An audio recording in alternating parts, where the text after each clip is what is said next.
Let's talk about Phenom 300 cold weather operations.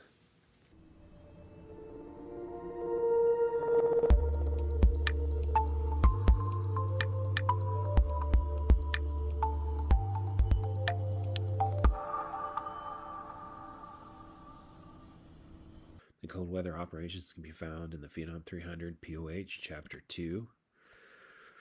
Operation in ice conditions, maximum takeoff and landing is 10,000 feet.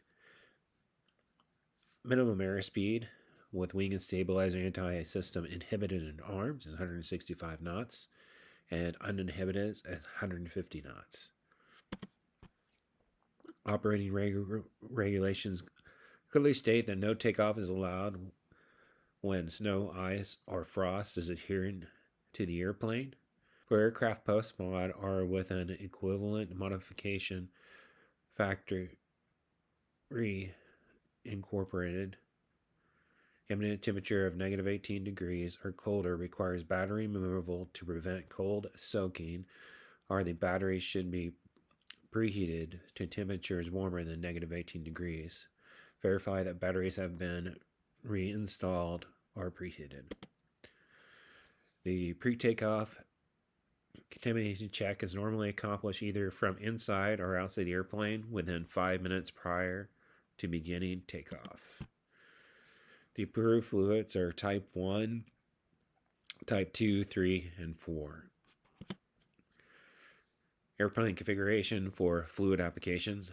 Thrust levers idle. Set the engines to idle speeds if engines are operating. Bleed 1 and 2 switch off. Set the bleed switch to the off position to close the pressure relief shutoff valve and keep the fumes out of the passenger's cabin and cockpit. Air conditioning mode switch off. Set the air conditioning mode switch to the off position to turn off the VCS. ECS knob off vent. Set the ECS knob to the off vent position to turn off the ACS lines and open the RAV to emergency ventilation. Control yoke pitch trim full nose up to minimize the fluid accumulation on the elevators. Pull control yoke and set pitch trim to full nose up during fluid application over the horizontal stabilizer. After fluid application, set pitch trim to takeoff position. Control pedals neutral position. Set the rudder to the neutral position during the fluid application. After application, apply full right pedal to help flow off of the excessive fluid. Ailerons, neutral position. Set the ailerons to the neutral position during the fluid application. Flaps and spoilers, retracted. Retracted flaps and spoilers to minimize the accumulation of fluid on the gaps and hinges. Bleed at least 1 minute after fluid application. Bleed 1 and 2 switch auto. Wait at least 3 minutes after fluid application. ECS knobs both. Air conditioning mode switch as required. I really can't stay. Baby, it's cold outside. I've got to go away. Baby, it's cold outside. This evening. Warning: if flaps were left up during taxi, complete after start checklist before takeoff. Warning: ice speeds must not be reset until crew is certain all ice has been removed. All right, so we talked about inhibit, armed, and uninhibited. And this is what this chart essentially is going for. America is saying that we can get icing in these conditions, but outside this, we normally wouldn't get icing. So if you see negative 40 degrees to 6 degrees here, and then we also have a 15,000 feet line. So if the switch is on and it's within this range, it's uninhibited. And then if it's outside the range, it's inhibited. And if you get above 30,000 feet, it's armed. So what's the 15,000 feet? This is single bleed, or you can say single engine, but essentially single bleed. If you were in icing conditions and picking up ice, you'd have to drop down to 15,000 feet to get the wing and stabilizer anti-ice system to work again. Ice speeds must not be reset until ice has been removed. Takeoff is prohibited with frost, polished or not, ice, snow, or slush adhering to the wings, control surfaces, engine inlets, or other critical surfaces. Flight in freezing drizzle or freezing rain is prohibited. If the airplane encounters conditions that are determined to contain freezing rain or freezing drizzle, the pilot must immediately exit the freezing rain or freezing drizzle conditions by changing altitude or course. If we have icing conditions on startup, essentially, or if we're going to be running in icing conditions, would use this normal icing conditions checklist instead of the normal checklist. So the main difference here is the ADS probes we're going to set to on for the before start checklist. Before takeoff checklist, you can see that there's a number of things to check that we're checking here. So anytime we're flying in known icing conditions, we should check the following condition checks are wings under surface and leading edges must be performed for takeoff. With engines running, check the ice protection system as followed. Windshield 1 and 2 switches on. The cast message windshield 1 and 2 heater fell must not be displayed. Windshield 1 and 2 switches off. Engine 1 and 2 switch on. The cast message anti-ice E1 2 on must be displayed after 10 seconds. And then we're going to turn the engine 1 and 2 switches off. The cast message must disappear. Bleed 1 and 2 switches as required.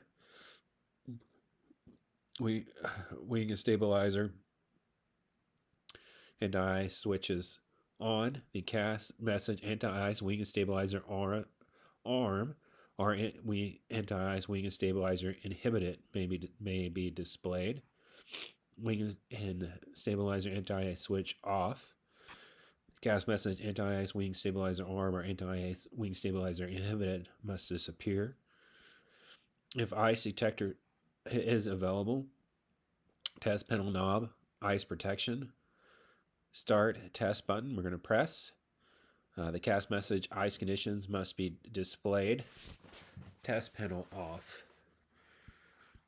After completing successful test, if SAT is between 5 degrees Celsius and 10 degrees Celsius with visible moisture, engine 1 and 2 switches on, wing and stabilizer switch, and windshield 1 and 2 are off. So this is between 5 and 10 degrees.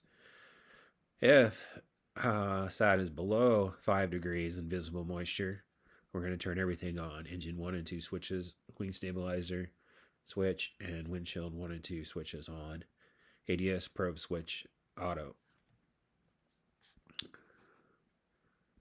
So if you remember on this, it normally lives in that auto position, but in this case, we turned it to on, and then before takeoff, we turned it to auto.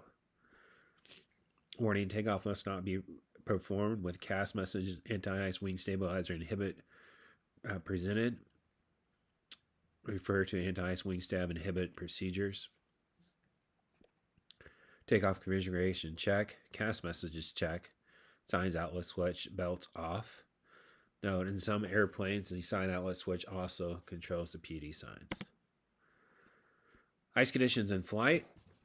This procedure is applicable to the after takeoff, climb, cruise, descent, or approach phase of flight. Crew must activate the ice protection system when flying in ice conditions, or if icing conditions are forecasted as follows. If total air temp is between 5 and 10 degrees, so remember on the ground we use SAT, and in the air we're going to use TAT.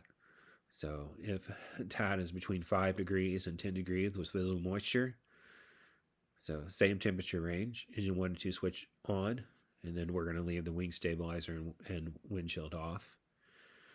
If TAT is below 5 degrees, however, with visible moisture, or at first sign of ice accumulation anywhere on the airplane, or ice condition message is displayed, if applicable, whichever occurs first, we're going to turn everything on. So engine 1 and 2 switches on, wing stab switch on, windshield 1 and 2 switch on. Note, check the CAS message for proper system activation. In flight, the windshield is the best indication of early ice formation detection. If the airplane is not flying in icy conditions, no ice is building up in the windshield, and if the windshield heater is not required for defog, leave windshield 1 and 2 switches off, turning it on when required.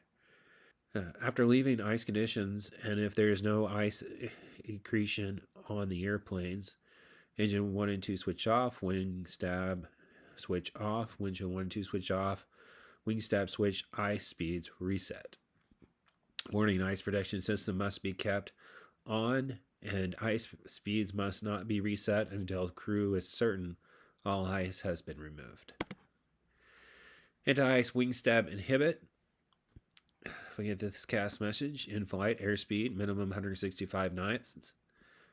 Flaps up, wing stab switch keep on, below 30,000 feet, exit and avoid icing conditions. After leaving icing conditions, and if there is no accretion on the airplane, wing stab switch off, then ice speeds reset. So basically on this one, you're flying out of that range that I showed you on the chart before, and all they're telling you to do is turn it off, then ice speed reset. Examples given: airplane landing weight 15,200 pounds, airport pressure altitude 2,000, ice protection off, wind 0 and flaps 3. Determine unfactored landing distance is 2916. Landing distance is 5590. Landing distance slush is 5630. And landing distance wet snow is 5650. So you can see with a contaminated runway what your numbers look like. And there are a lot more, so you need to be aware of that. I feel the need for speed.